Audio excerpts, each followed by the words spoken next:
প্রিয় ভিউয়ার্স, আজকে আমার আলোচনার বিষয়বস্তু হচ্ছে বিচ্ছেদের জাদু।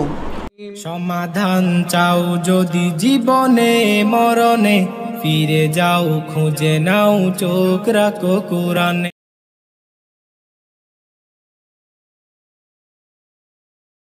আসসালামু আলাইকুম ওয়া রাহমাতুল্লাহি ওয়া বারাকাতুহু। ইন্নাল হামদালিল্লাহ ওয়াসসালাতু ওয়াসসালামু আলা রাসূলিল্লাহ, আম্মা বা'দ। সম্মানিত শ্রোতা বন্ধুগণ, আশা করি আল্লাহ পাকের অশেষ মেহেরবানিতে আপনারা সকলেই ভালো আছেন। দূরে এবং কাছে, দেশে এবং প্রবাসে যে যেখান থেকে জিন জাদুর পরাজয় ইউটিউব চ্যানেল দেখছেন, আপনাদের সকলকে জানাচ্ছি আন্তরিক মোবারকবাদ। আর এই মুহূর্তে আপনাদের সঙ্গে আছি আমি হাফেজ মাওলানা এম.এ. ওবায়দুল হক। প্রিয় ভিউয়ার্স, আজকে আমার আলোচনার বিষয়বস্তু হচ্ছে বিচ্ছেদের জাদু। অনেকে আমাকে বলেছেন, হুজুর বিচ্ছেদের জাদু সম্পর্কে কিছু ভিডিও আমাদেরকে উপহার দেবেন। তো তাদের কথা রক্ষার্থে আমি চেষ্টা করেছি, গবেষণা করেছি, স্টাডি করেছি। তো এই বিচ্ছেদের জাদু সম্পর্কে স্টাডি এবং গবেষণা করে আজকে আপনাদের সামনে হাজির হয়েছি। আল্লাহ তাআলা যদি আমাকে তৌফিক দেন, ইনশাআল্লাহ আমি আমার গবেষণালব্ধ বিচ্ছেদের জাদু সম্পর্কে জাদু সংক্রান্ত যে বিষয়গুলো রয়েছে আপনাদের সামনে ইনশাআল্লাহ সংক্ষিপ্ত সময়ের মাঝে সুন্দরভাবে উপস্থাপন করার চেষ্টা করব। আর আপনি যদি জিন জাদুর পরাজয় ইউটিউব চ্যানেলে নতুন হয়ে থাকেন, তাহলে এখনই আপনি আমাদের এই চ্যানেলটি সাবস্ক্রাইব করে ফেলুন এবং সবসময় আমাদের পাশেই থাকুন। তো চলুন এই পর্যায়ে বিচ্ছেদের জাদু সম্পর্কে আলোচনা শুরু করা যাক। অনেকেরই ভাবনা বিচ্ছেদের জাদু মানে স্বামী স্ত্রীর মাঝে বিচ্ছেদের জাদু সংঘটিত হয়ে থাকে, কিন্তু এছাড়াও স্বামী স্ত্রীর মাঝে বিচ্ছেদ ঘটানো ছাড়াও দেখা যায় বিচ্ছেদের আরও অনেক প্রকার ভেদ রয়েছে। যে সকল প্রকারভেদ জানা না থাকার কারণে দেখা যায় আমাদের সমাজের অনেক ব্যক্তি এবং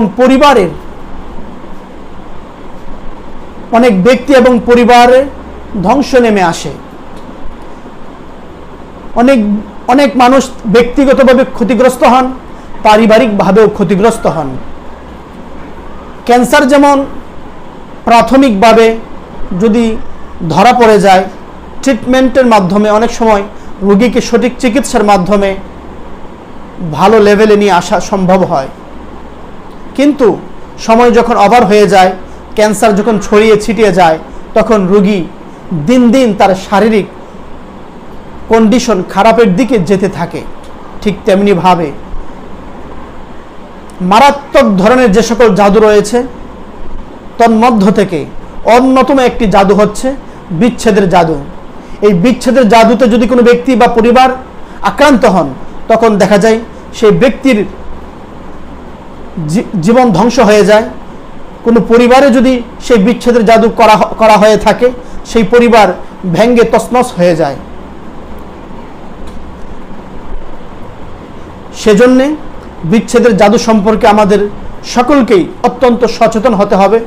বর্তমান এমন একটা সময় আমরা পার করছি, যে সময় দেখা যায় মানুষ বিচ্ছেদের জাদুতে আক্রান্ত হয়ে যায় বা হয়ে গিয়েছে, কিন্তু অনেক ক্ষেত্রে সে নিজেও বুঝে না। এর ফলে দেখা যায় সে অনেক ক্ষতিগ্রস্ত হয়ে যায়। তো সুতরাং আমি যে কথাটা বোঝাতে চাচ্ছি, আমাদের সমাজে যে প্রচলিত আছে যে বিচ্ছেদের জাদু বলতে আমরা বুঝি স্বামী স্ত্রী। আমি আমার গবেষণার মাধ্যমে দেখেছি শুধু বিচ্ছেদের জাদুটি স্বামী স্ত্রীর মধ্যেই করা হয় না। এই বিচ্ছেদের জাদুটি শুধু স্বামী স্ত্রীর মধ্যেই সীমাবদ্ধ নয়, এর আরও বেশ কিছু প্রকারভেদ রয়েছে। আপনার যদি সে সকল প্রকারভেদ সম্পর্ক জানা থাকে, আপনি যদি সচেতন হতে পারেন, তখন দেখা যাবে কখনো যদি কোনোভাবে এই বিচ্ছেদের জাদুতে আপনি আক্রান্ত হয়ে যান, তখন দেখা যাবে সহজেই এর থেকে বেরিয়ে আসার রাস্তা আপনি খুঁজে পাবেন ইনশাআল্লাহ। তার আলোচনা দীর্ঘায়িত না করে আমি আমার মূল পয়েন্টের দিকে চলে যাচ্ছি। জাদুর মাধ্যমে বিচ্ছেদ ঘটানোর সর্বমোট আমি ৬টি প্রকার গবেষণা করে খুঁজে পেয়েছি। এক নাম্বার জাদুর মাধ্যমে বিচ্ছেদ ঘটানোর এক নাম্বার যে প্রকারটি আমি উপস্থাপন করব সেটি হচ্ছে মা ও সন্তানের মাঝে বিচ্ছেদ ঘটানো। জাদুর মাধ্যমে বিচ্ছেদ ঘটানোর দ্বিতীয় নাম্বার প্রকার হচ্ছে পিতা ও সন্তানের মাঝে বিচ্ছেদ ঘটানো। জাদুর মাধ্যমে বিচ্ছেদ ঘটানোর তৃতীয় নাম্বার প্রকার হচ্ছে দুই ভাইয়ের মাঝে বিচ্ছেদ ঘটানো। জাদুর মাধ্যমে বিচ্ছেদ ঘটানোর 4 নাম্বার প্রকার হচ্ছে বন্ধুদের মাঝে বিচ্ছেদ ঘটানো। জাদুর মাধ্যমে বিচ্ছেদ ঘটানোর 5 নাম্বার প্রকার হচ্ছে ব্যবসায়ী শরিকদের মাঝে বিচ্ছেদ ঘটানো। জাদুর মাধ্যমে বিচ্ছেদ ঘটানোর সর্বশেষ যে প্রকারটি আমি উপস্থাপন করব সেটি হচ্ছে স্বামী ও স্ত্রীর মাঝে বিচ্ছেদ ঘটানো। আমি আপনাদের সামনে এই সংক্ষিপ্ত সময়ের মাঝে বিচ্ছেদ ঘটানোর যে সকল প্রকারভেদ রয়েছে, জাদুর মাধ্যমে বিচ্ছেদ ঘটানোর যে সকল প্রকারভেদ রয়েছে, সর্বমোট 6টি প্রকার আমি উল্লেখ করেছি, ভাবনা রয়েছে। আশা করি এই সংক্ষিপ্ত সময়ের মাঝে জাদুর মাধ্যমে বিচ্ছেদ ঘটানোর যে প্রকারগুলো আমি আপনাদের সামনে এই সংক্ষিপ্ত সময়ের মাঝে উপস্থাপন করেছি, আশা করি এই প্রকারভেদ সম্পর্কে আপনারা বুঝতে পেরেছেন এবং সতর্ক হতে পারবেন ইনশাআল্লাহ। প্রিয় ভিউয়ার্স, আবারও দেখা হবে নতুন কোনো একটি ভিডিওতে। সেই পর্যন্ত আল্লাহ তাআলা আপনাদের সকলকে ভালো রাখুক, সুস্থ রাখুক, এই প্রত্যাশা ব্যক্ত করে আজকের মতো এখানেই বিদায় নিচ্ছি। আল্লাহ হাফেজ।